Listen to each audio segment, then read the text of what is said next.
Meus amigos, muito bom dia. Enquanto a população brasileira assiste à Copa do Mundo, o país apodrece.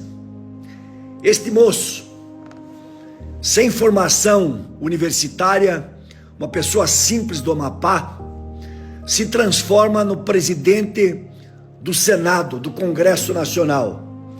Não pauta assuntos importantes como INSS, o caso do Banco Master, e na sexta-feira é denunciado de forma grave e severa em que o seu coordenador de campanha aplica 450 milhões de recursos do funcionalismo público do estado dele, de um estado pobre, e recebe em troca 180 milhões de reais numa conta no exterior.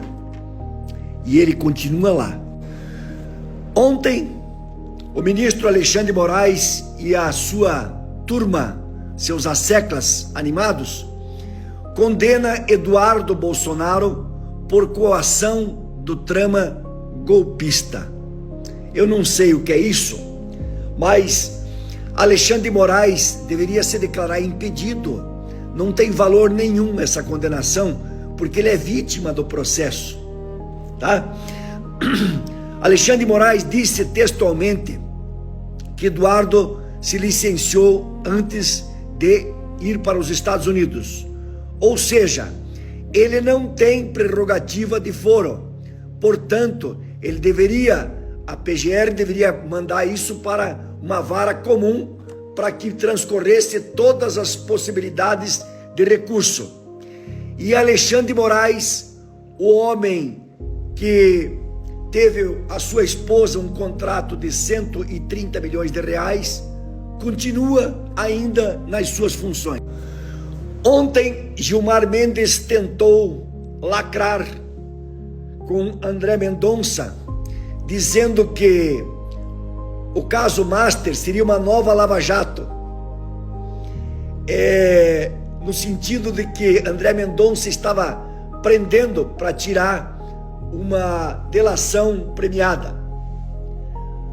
Levou um esporro, desculpe a expressão, mas é isso mesmo, relatando o que é uma organização criminosa.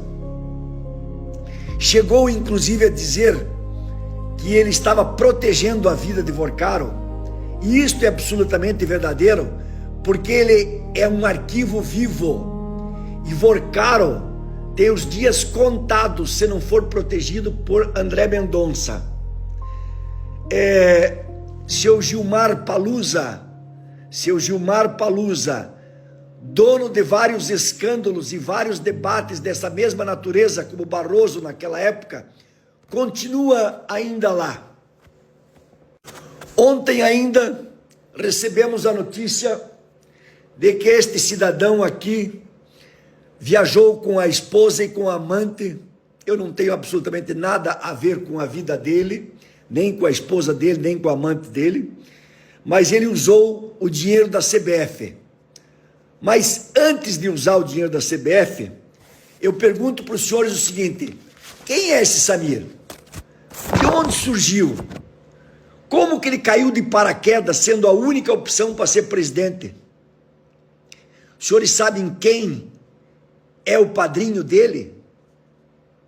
Gilmar Mendes, Gilmar Palusa, senador Romero Jucá. Eu, sinceramente, não entendo. Sinceramente, me custa acreditar que isto seja possível, mas é absoluta verdade.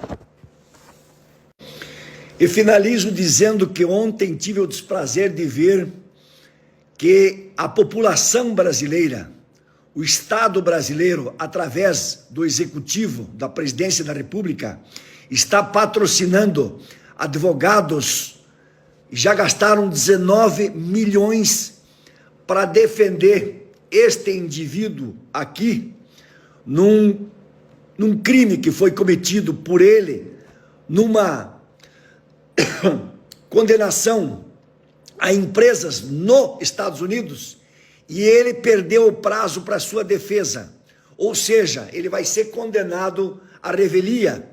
E quem vai pagar esta conta provavelmente será a população brasileira. Não posso deixar de dizer que isto é absolutamente imoral, amoral e criminoso. Ele que se defenda, ele que utilize o recurso que ele recebeu de Vorcaro para fazer a sua defesa, e não com o meu dinheiro. Eu não autorizo. E aí eu pergunto para os senhores senadores que estão assistindo passivamente isso. Senhores covardes senadores, os senhores assistem tudo isso de forma pacífica. O país está olhando o futebol, eu estou cansando e o país apodrecendo por conta absolutamente da população, da imprensa e dos senhores senadores covardes, grande maioria.